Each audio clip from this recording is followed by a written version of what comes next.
Hello students, welcome for the next lecture. We are continuing with this chapter cell structure and organization. आत्तापर्यंत आपण वेगवेगळे sale organelles बघितलेले आहेत सेलमध्ये आणि आता आपण नेक्स्ट पॉईंटकडे जाणार आहोत. We are going to see the next cell organelle आणि तो नेक्स्ट सेल ऑर्गॅनल आहे ग्लायक्सिझोम्स आणि त्यानंतर आपण बघणार आहोत मायटोकॉन्ड्रिया.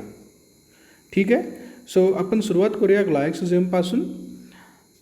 तुम्हाला सगळ्यांना सजेशन असं आहे की तुमच्या टेक्स्टबुकमधून जेवढे काही पॉईंट आपण आत्तापर्यंत घेतलेले आहेत that all points you have to read. तुम्हाला ते सगळे पॉईंट वाचायचे आहेत आणि आपल्या नोट्स व्यवस्थित प्रिपेअर करायच्या आहेत. So coming to the next point, glyoxysomes म्हणजे काय बघा. These are membrane-bound organelles contain enzyme that convert fatty acids into sugar. They can be observed in the cells of germinating seeds. Important point है germinating seeds, where the cells utilize stored fats as a source of sugar till it start photosynthesizing on its own. लक्षात घ्या, ज्यावेळी तुम्ही एखादं seed असतं कुठल्याही प्लांटचं एखादं seed घ्या आणि हे सीड तुम्ही जमिनीमध्ये पेरलेलं आहे. आता सीड ज्या जमिनीमध्ये पेरलं जातं हे बी पेरल्यानंतर याच्यापासून काय होतं, अंकुर फुटतो आणि एक छोटंसं झाड तयार होतं. आतापर्यंत आपण काय शिकलेलं आहोत की प्लांटमध्ये सेल डिव्हिजनसाठी किंवा एनर्जी जनरेट करण्यासाठी फोटोसिंथेसिस नावाची प्रोसेस होत असते. बरोबर आहे का? फोटोसिंथेसिस प्रोसेस होत असते आणि ही फोटोसिंथेसिस प्रोसेस फोटोसिंथेसायझिंग पिगमेंट जे क्लोरोफिल असतो त्याच्यामध्ये होत असते. आणि हे क्लोरोफिल प्रेझेंट कुठं असतात, तर हे क्लोरोफिल असतात प्रेझेंट कशामध्ये, लीव्समध्ये, in the leaves of the plant. Now exactly what happens here is when you sow a seed. जेव्हा तुम्ही एक कुठलं तरी बी पेरता, हे पेरल्यानंतर याच्यामध्ये फोटोसिंथेसिस करण्यासाठी क्लोरोफिल किंवा लीव्ज म्हणा जी झाडाची पानं आहेत ती प्रेझेंट नाही आहेत. मग अशा वेळेस हे जे जर्मिनेशन होणार आहे ह्यासाठी लागणारी एनर्जी जी आहे ती एनर्जी कुठून मिळणार, तर ती लागणारी जी एनर्जी आहे सीडमध्ये ती कॉटिलिडॉन्समध्ये स्टोअर केलेली असते. कशामध्ये? कॉटिलिडॉन्समध्ये. आणि ही कॉटिलिडॉन्समध्ये स्टोअर केलेली एनर्जी जी एका फॅटच्या स्वरूपात असते, it is in the form of fat. That fat is converted in to sugar with the help of the enzymes. The fat is converted into sugars with the help of enzyme, and those enzymes are enclosed in the membrane bound cell organelles which are called as a glyoxysomes. So for this particular point, remember glyoxysomes are the cell organelles which are present into plant cell. Second point is they contain the enzymes which help to convert the fats which are stored into the cotyledons into the sugars. So these are the functions of glyoxysomes. लक्षात घ्या ग्लायक्सिझोमचं काम काय आहे. हे छोटे छोटे membrane bound sale organelles आहेत ज्यांच्यामध्ये एन्झाईम्स भरलेले असतात आणि हे एन्झाईम काम काय करतात, तर फॅट्सना शुगरमध्ये कन्व्हर्ट करण्याचं काम करतात. हे फॅट स्टोअर कुठे असतात, तर आपण जे बघितलेलं आहे की जे बिया असतात त्याच्यामध्ये एकदलीय किंवा द्विदलीय वनस्पती असतात. जसं की तुम्ही एखादा हरभऱ्याचं बी घेतलं तर हरभरा कसा असतो, त्याच्यामध्ये त्याला दोन बाजू असतात एकमेकाला जोडलेल्या. तर ह्या ज्या दोन बाजू आहेत त्याला आपण काय म्हणतो, त्याचे कॉटिलिडॉन्स असं म्हणतो. आणि तो कसा आहे, डायकॉट, दोन कॉटिलिडॉन्स आहेत. तर यांच्यामध्ये ही एनर्जी स्टोअर करून ठेवलेली असते in the form of fat. आणि ज्यावेळी त्याचं जर्मिनेशन होत असतं, अंकुर फुटत असतो, त्यावेळी लागणारी एनर्जी जी असते ती एनर्जी कुठून मिळवली जाते, तर ह्या फॅटचं रूपांतर शुगरमध्ये केलं जातं आणि हे कन्व्हर्जन करण्यासाठी कोण मदत करतात, ग्लायक्सिझोम्स मदत करतात. ठीक आहे, this is everything about the glyoxysomes. The next point which are moving forward in the syllabus is mitochondria.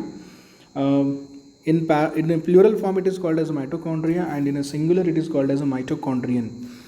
So exactly we are going to study the next point which is mitochondria.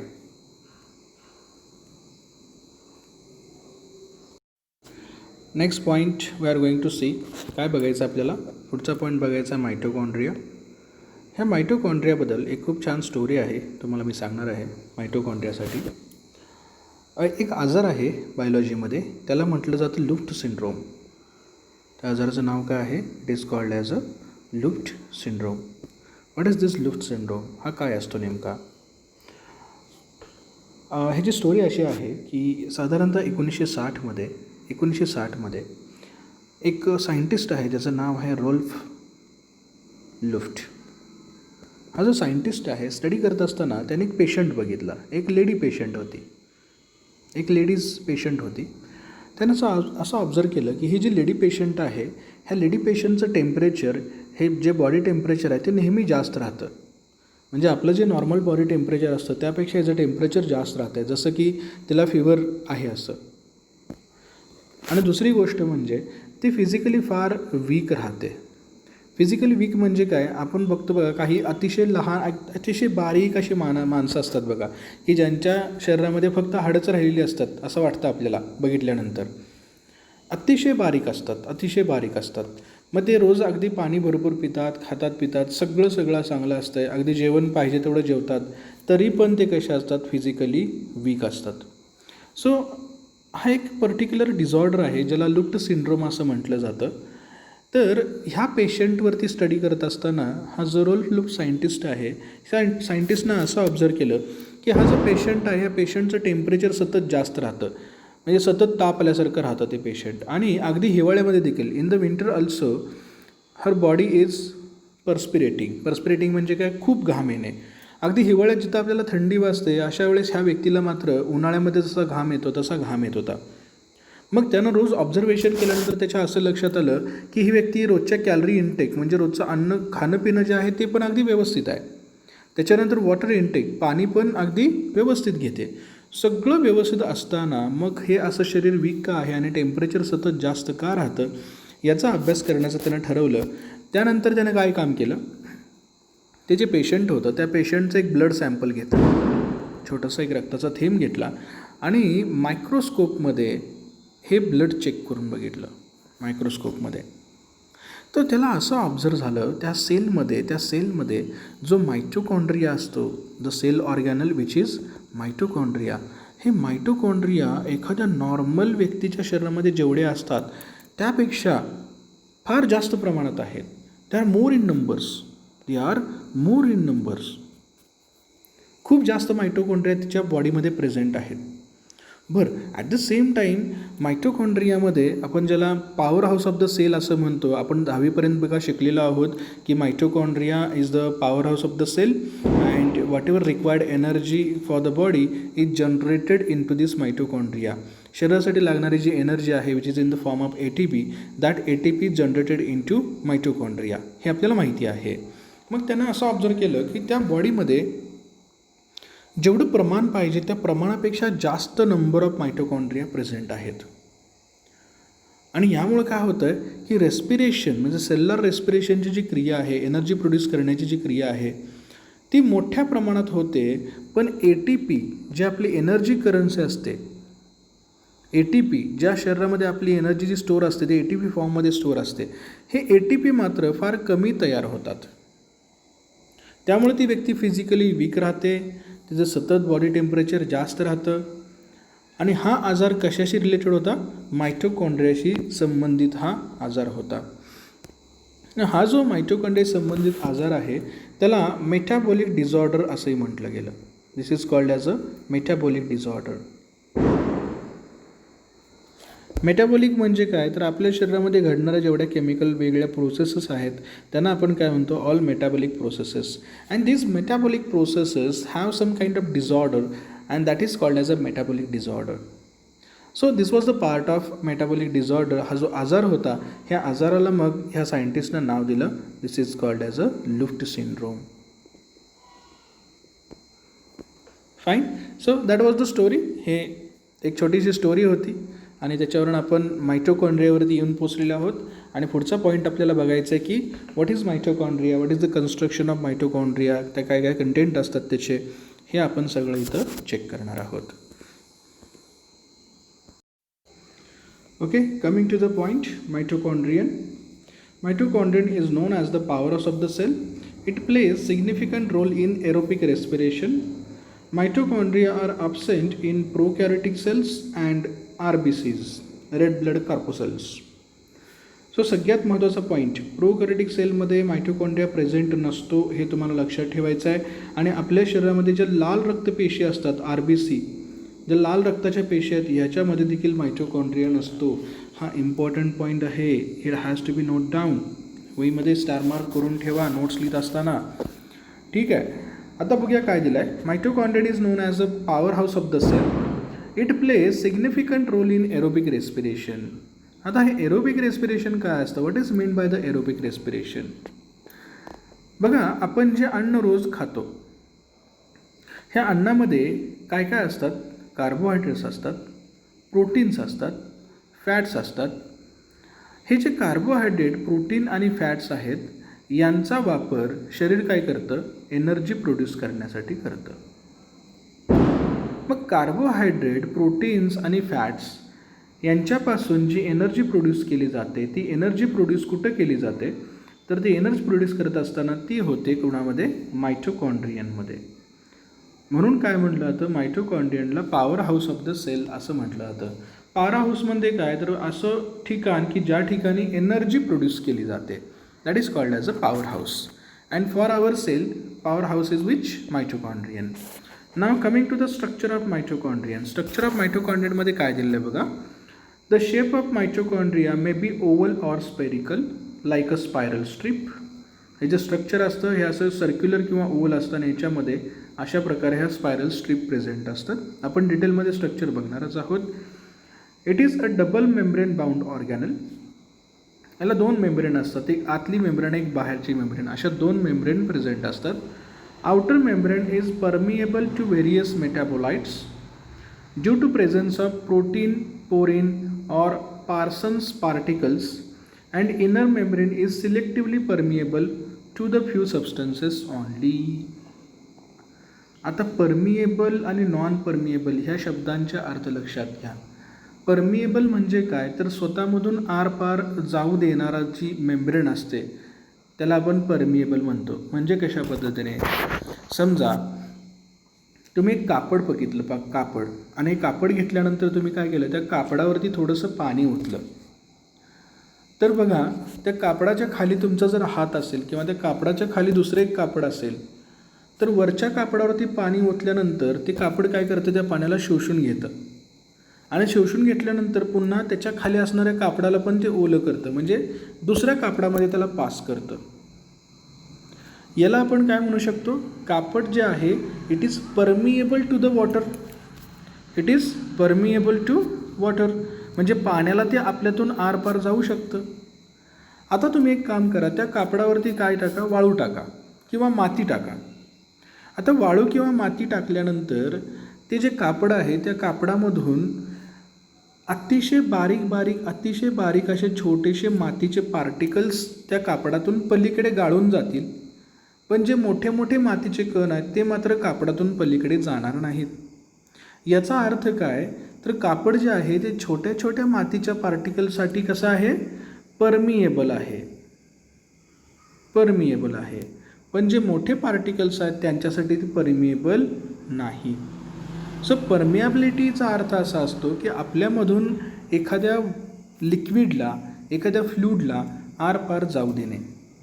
मग इथं काय सांगितलं आहे बघा, outer membrane जी असते मायटोकॉन्ड्रियाची ती काही ठराविक मेटाबोलाइट्सना कशी असते? परमिएबल असते.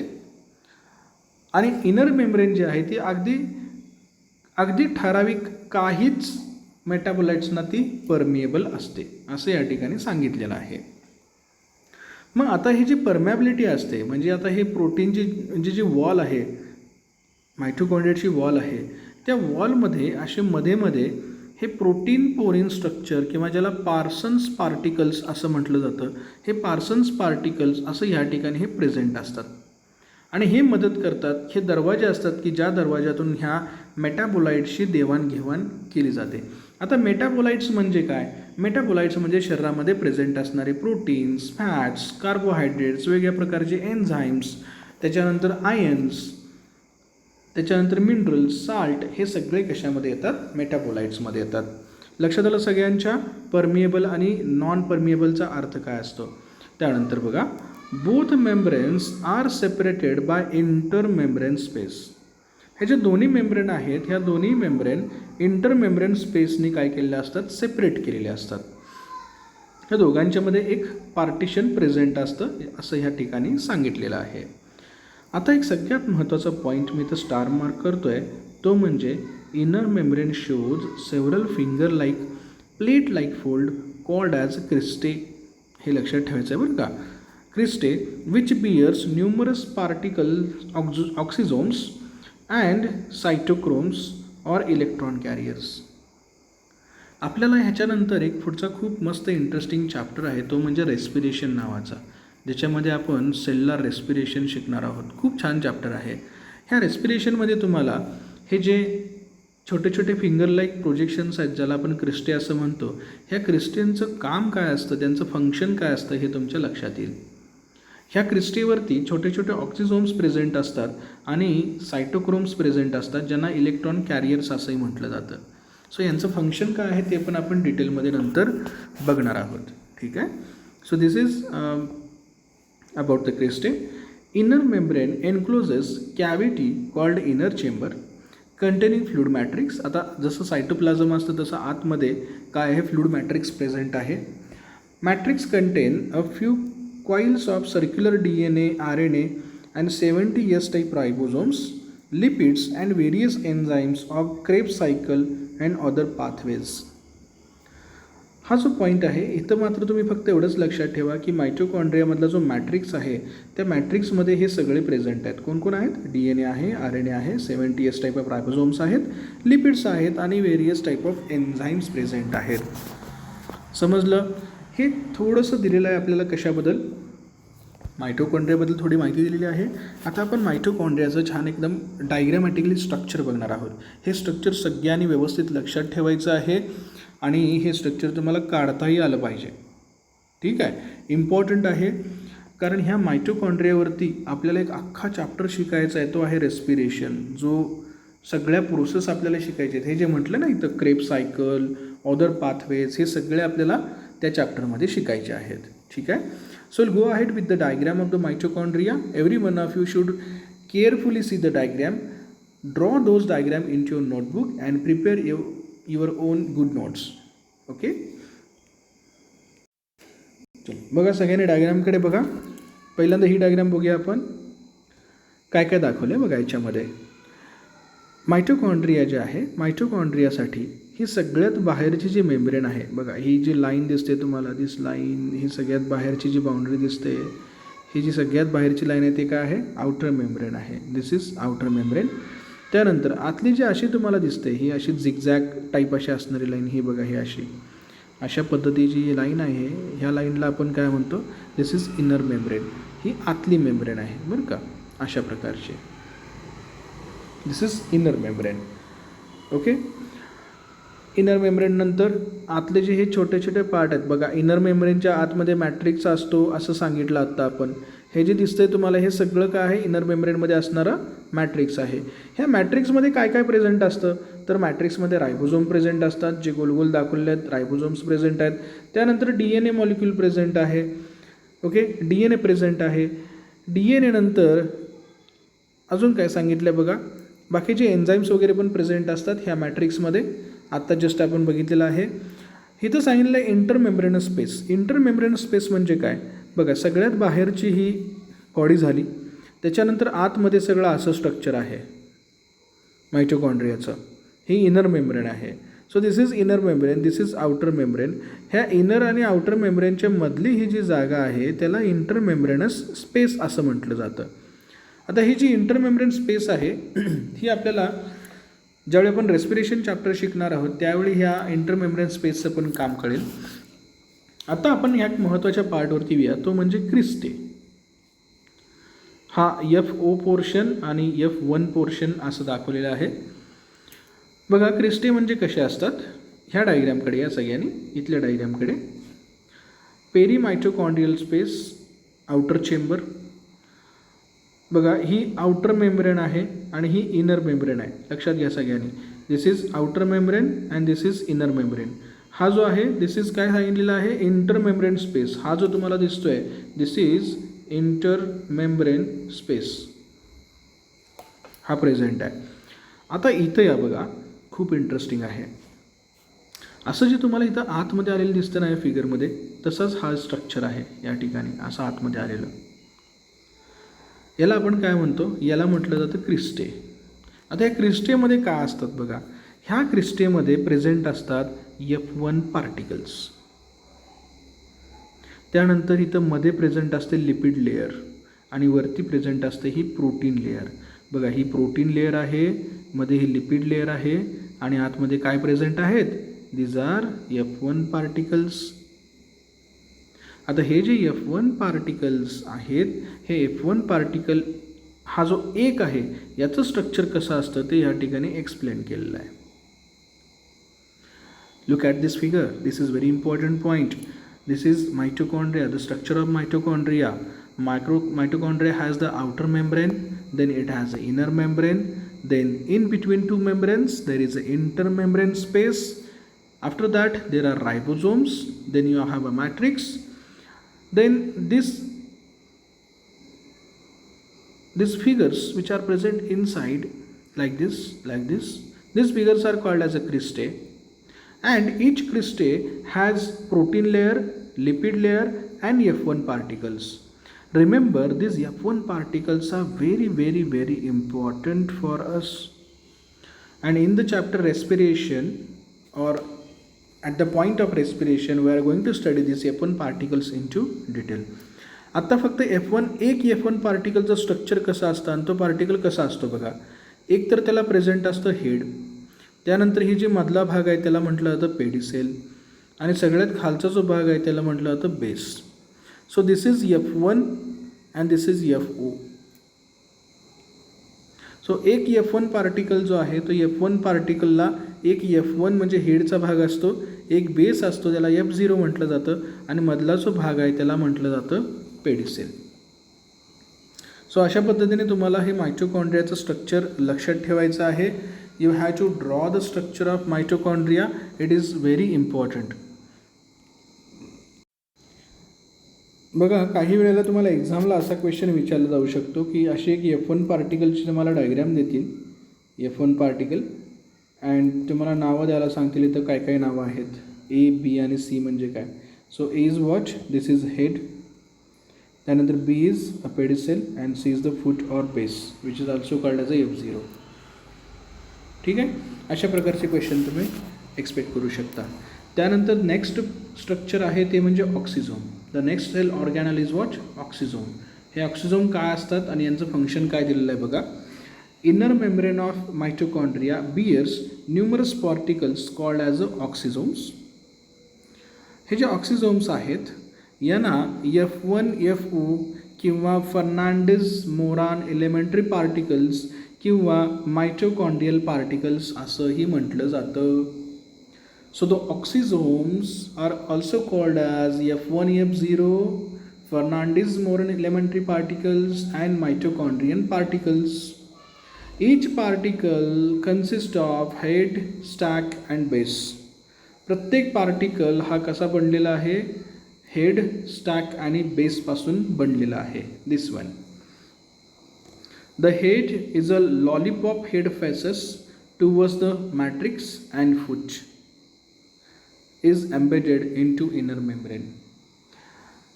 ह्यातला जो हेड पार्ट आहे, आपण कधी दुकानामध्ये चॉकलेट खातो बघा, ते लॉलीपॉप येतं, असं पाईप असते आणि त्याला पुढं असं ते चॉकलेट जोडलेलं असतं. सो हे it is lollipop type of structure. याला आपण काय म्हणू शकतो, लॉलीपॉपसारखं याचं स्ट्रक्चर असतं ऑक्सिझोम्सचं. ठीक आहे. So this is whole structure of oxysome. हे जे तुम्हाला दिसतंय पूर्ण, ह्याला पूर्ण काय म्हटलं जातं, ऑक्सिझोम असं म्हटलं जातं. ह्या ऑक्सिझोमचा जो हेड पार्ट आहे हा मॅट्रिक्सकडे असतो आणि फूट पार्ट जो आहे तो इनर मेम्ब्रेनमध्ये एम्बेड म्हणजे फिट केलेला असतो, एम्बेडेड असतो, त्याच्यामध्ये रोवलेला असतो. The head act as an enzyme ATP synthase और सिंथेटेज आहे ते synthetase and foot base as proton channel. Oxysomes are involved in proton pumping and ATP synthesis. यांचा जो रोल आहे, ऑक्सिझोम्स आर इन्वॉल्ड इन, पुढे कंटिन्यू करून घ्या, प्रोटॉन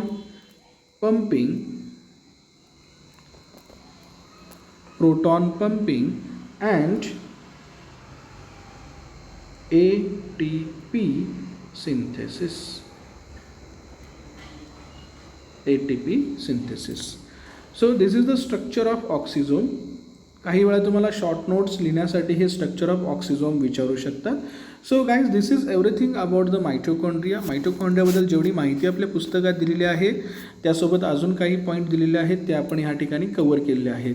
अगेन नीट ओरिएंटेशननी आपल्याला नीट एक्झामसाठी किंवा थोडंसं हायर लेवलला जाण्यासाठी अजून एक पॉईंट मी नंतर कवर करणार आहे मायटोकॉन्ड्रिया स्ट्रक्चरवरती.